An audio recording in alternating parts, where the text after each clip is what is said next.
and democratic history, and I'm talking about lack of trust in our institutions, suspicions between political parties and players, fear and proven instances of election malpractices and manipulation. If there is a perceived interest from any of the players, that interest cannot be ignored, however small, however remote.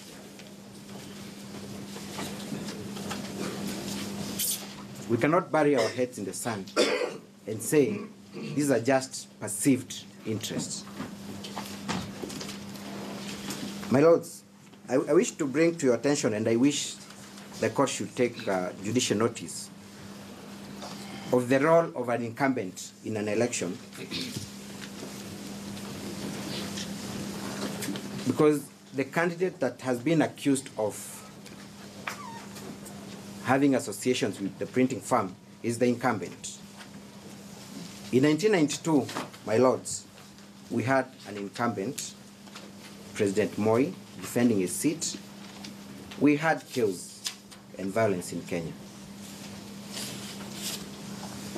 In 1997, when again President Moi was defending his seat, we had violence in Kenya. In 2002, there was no incumbent, my lords. The elections were fairly free, fair, and peaceful because there was no one defending the seat.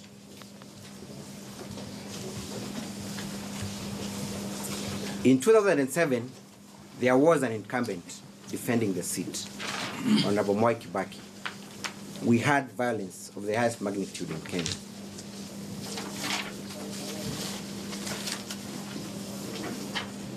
In 2017, we have an incumbent defending his seat. I just want to draw that picture, my lords, so that we know if the process is not fair, if it is not perceived to be fair, then there is likelihood of history repeating itself. So is the incumbency a correlation or causation? It is a correlation, my lords. Because when you look at 2002, we had peaceful elections. And the reason I'm saying this, my lords, is because when you have an incumbent, it is never a level playing ground. One of the candidates is at an advantage against the others.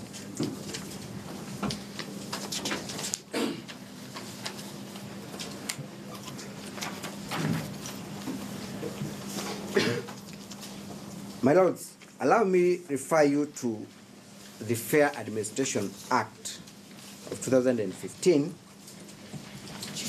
Particularly, I would like you to look at Section 7.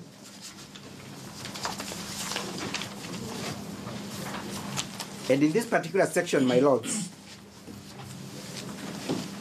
the law has given this court wider powers. Section what? 7. Subsection 2.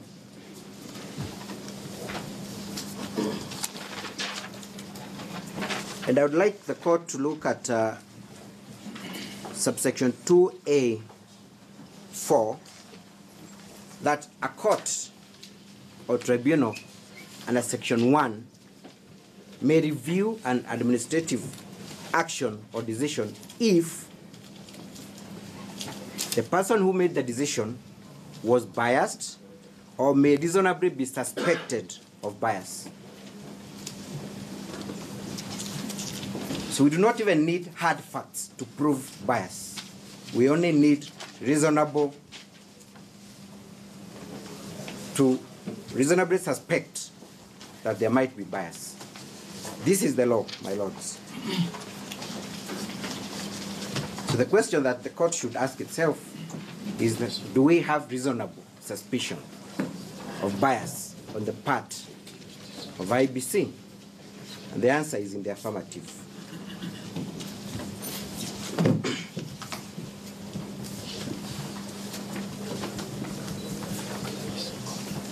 My lords, the same act has now extended the remedies available in a judicial review proceedings from the traditional orders of mandamus, prohibition, and certiorari to include other remedies available at Section 11.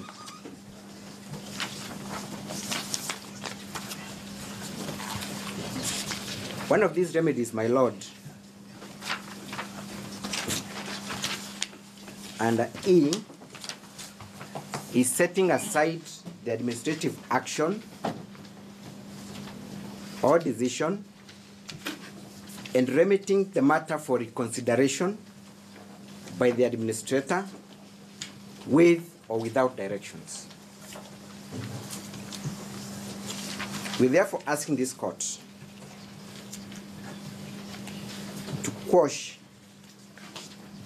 the awarding of the tender and further issue directions on the strength of Section 11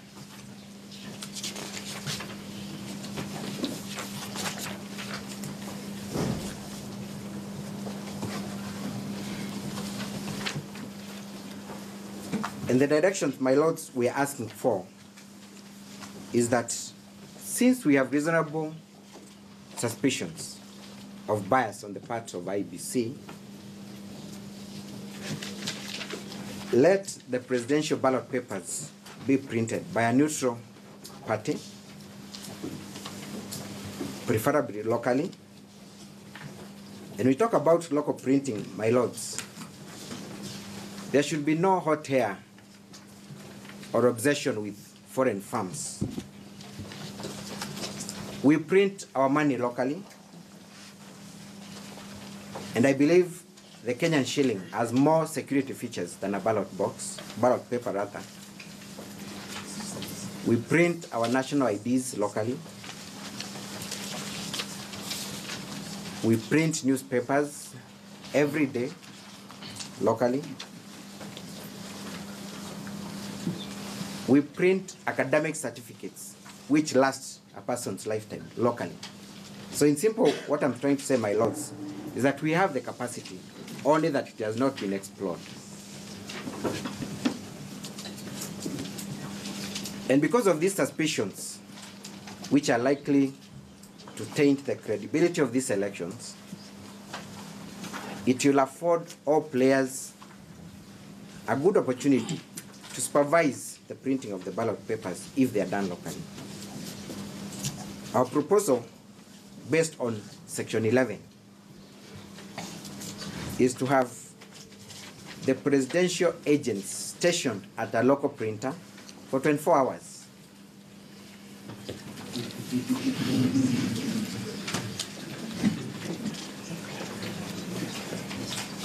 At the point of printing,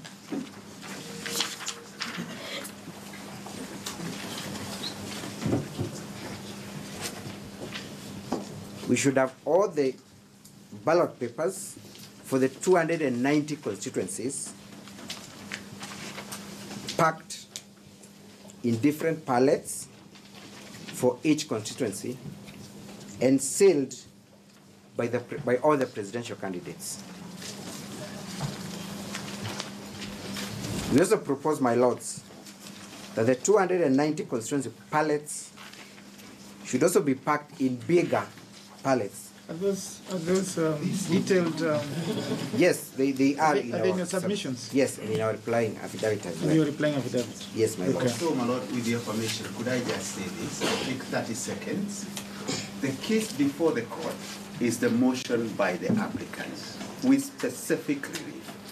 If you allow an enlargement of other reliefs, I'll be at a disadvantage, and I think I speak for the Malane friends, because I've not responded to an expanded case.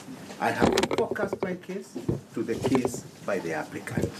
If Malane friend wanted to enlarge his case, or to come and seek directions and agents to be there and to supervise and all those things, he ought to have filed his own I think case. his argument is that it's still the same case, but you will get an opportunity to... Then, respond. my lord, you'll allow me an enlargement of time because I've not dealt with the expanded case. I've just dealt with the case by my good friend the senator. To what extent is it expanded? Because, my lord, Just asking for the specific relief. That's what he's submitting on. The main relief he's asking is the same, is to quash the decision. And then he asks for to the extent that you do so, then the court should give this specific relief, which is allowed by very the law. well. Then I'll seek a few minutes to deal with that. And whether it can be given within the limited case. Is it not against the fair administrative action to ask for extra time prospectively? Please finish, Mr. Mutuma. In a quick response to my lad senior's question, our proposal is contained in our replying affidavit. We were joined as interested parties to protect our interest. So I believe Learned Senior has had an opportunity by looking at our affidavit to respond, because all what I'm saying is contained in our affidavit. I'm not bringing anything new. Okay. So that said, my lords, we ask the court to exercise its discretion and quash the awarding of the presidential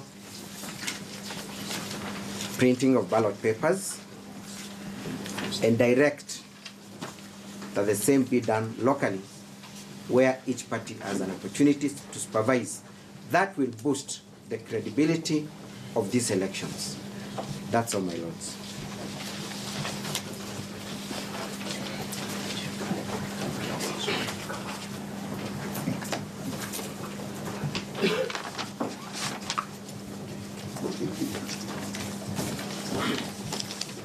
Thank you, Mr. Mutuma, for keeping within time.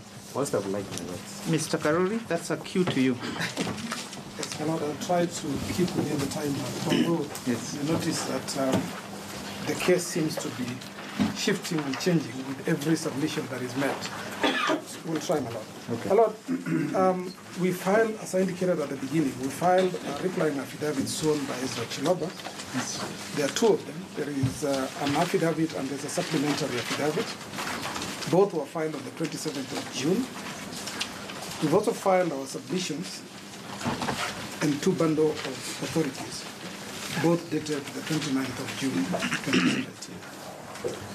Now, my lord, as a beginning point, I would want to deal first with a few preliminary issues before I go into the depth of the matter that I want to highlight. First of all, my lord, the application that has been filed and presented before you is the one dated the 23rd, the notice of motion dated the 23rd of June 2017. My lord, the prayers sought in that application are the exact prayers sought in the chamber summons, and in particular, in the statement of facts that was filed at that time. My lord, when this court was asked to grant leave, this was the material that was placed before the court. There has been no application for amendment.